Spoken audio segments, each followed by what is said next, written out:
Маленький олененок оказался в смертельной ловушке. Бурная река уносила его прочь, и каждая секунда могла стать последней.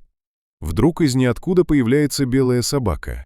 Она прыгает в воду, рискуя жизнью, и спасает его. Но то, что произошло дальше, шокировало всех. Это должен был быть обычный тихий день у реки Сильверлиф, пока отчаянный крик не изменил все.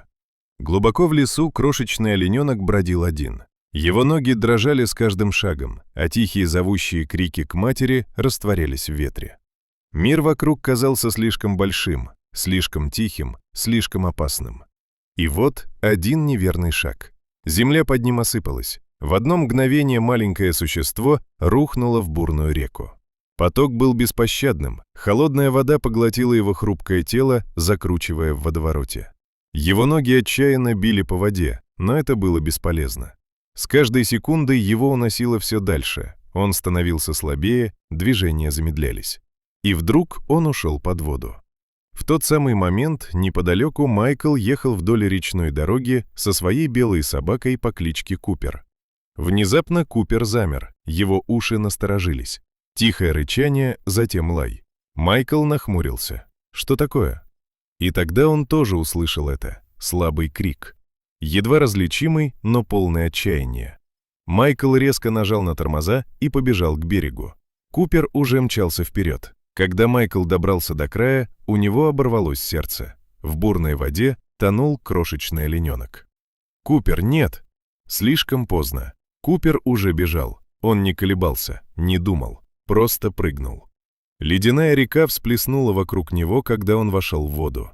Течение било по его телу, пытаясь унести прочь. Но Купер плыл сильнее, делая грибок за грибком, пробиваясь сквозь хаос, не сводя глаз с олененка.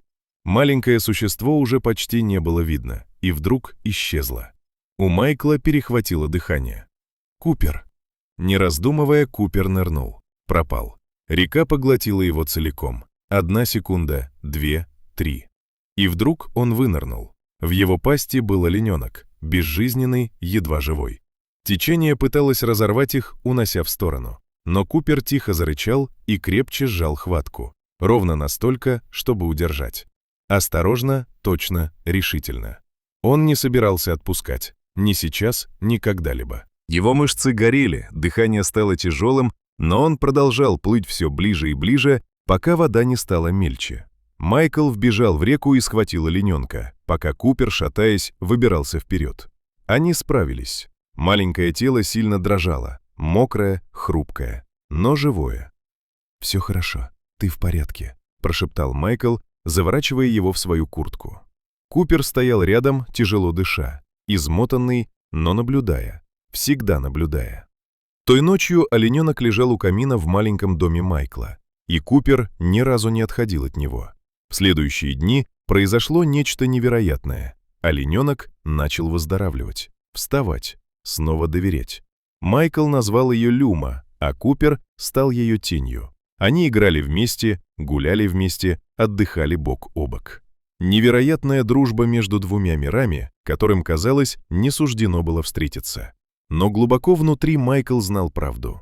Это не может длиться вечно. Люма не принадлежит этому месту. Ее дом — дикая природа. Через 2 недели он принял самое трудное решение.